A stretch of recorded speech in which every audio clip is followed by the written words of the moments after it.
Marcus Brown. I'm age 70 and I live over on the coast in Flagler Beach.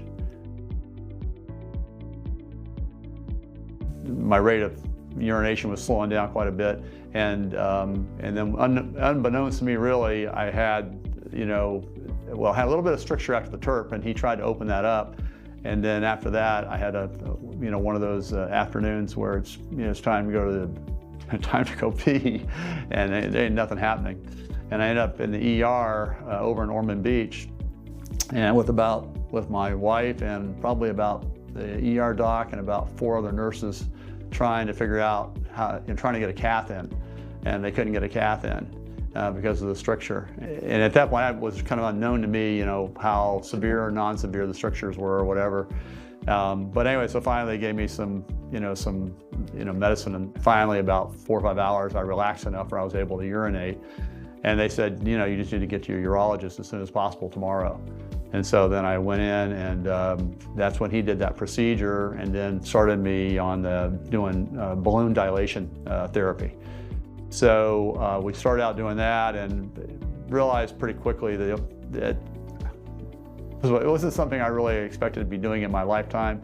So I started doing the balloon dilation myself at home, and I did it for roughly 90 days. Something like 90 days. I did it on a daily basis. Every day I had to do a session. I had to, because they thought there were 2 strictures. They thought there was one high and one low, and so they had me basically insert the balloon, basically go in about halfway with it. Okay, then pump it up. Okay, and then basically lay there for 15, 20 minutes, whatever, with it, and then I had to deflate it and then push it on up the rest of the way. And then same process, and then do 15, 20 minutes or whatever, and then pull it all out. Initially, it was not comfortable at all, to say the least. It was like an afternoon event, So in the afternoon after my nap, I'd wake up, I'd get a shower, and then I'd go in there and do my thing for in total probably would take me close to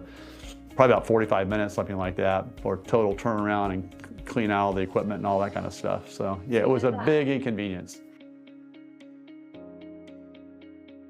My wife happened to run across the Optilume process from some doctor or something or other in South Florida. And she kind of yelled out at me, but I found this thing, we might want to look into it or whatever.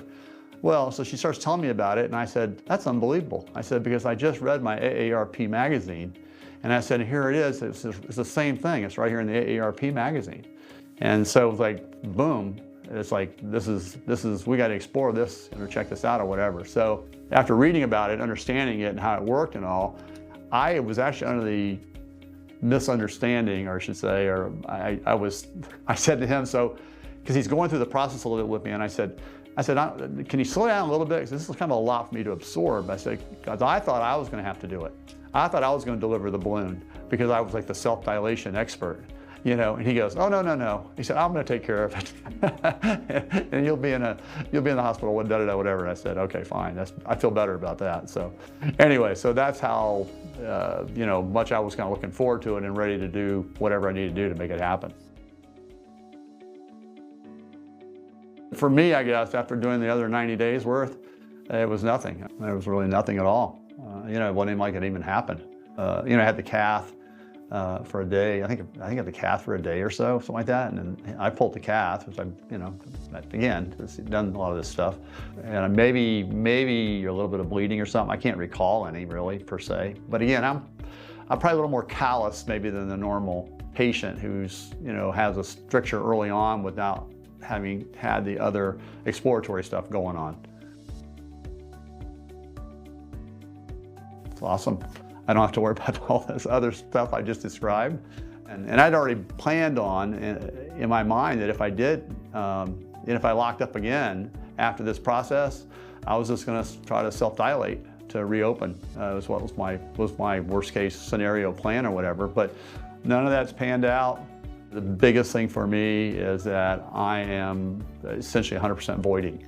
So, from everything we can tell, including a week ago, he checked my void, and and like he said, that's the ultimate test really for him and for me. As long as I'm voiding and I'm able to go regular periods of time after, drinking and whatever else, as far as not having to have these urges to get to the bathroom and so on and so forth, and feel confident that you can, you don't have to, be on standby every 2 seconds, that kind of thing.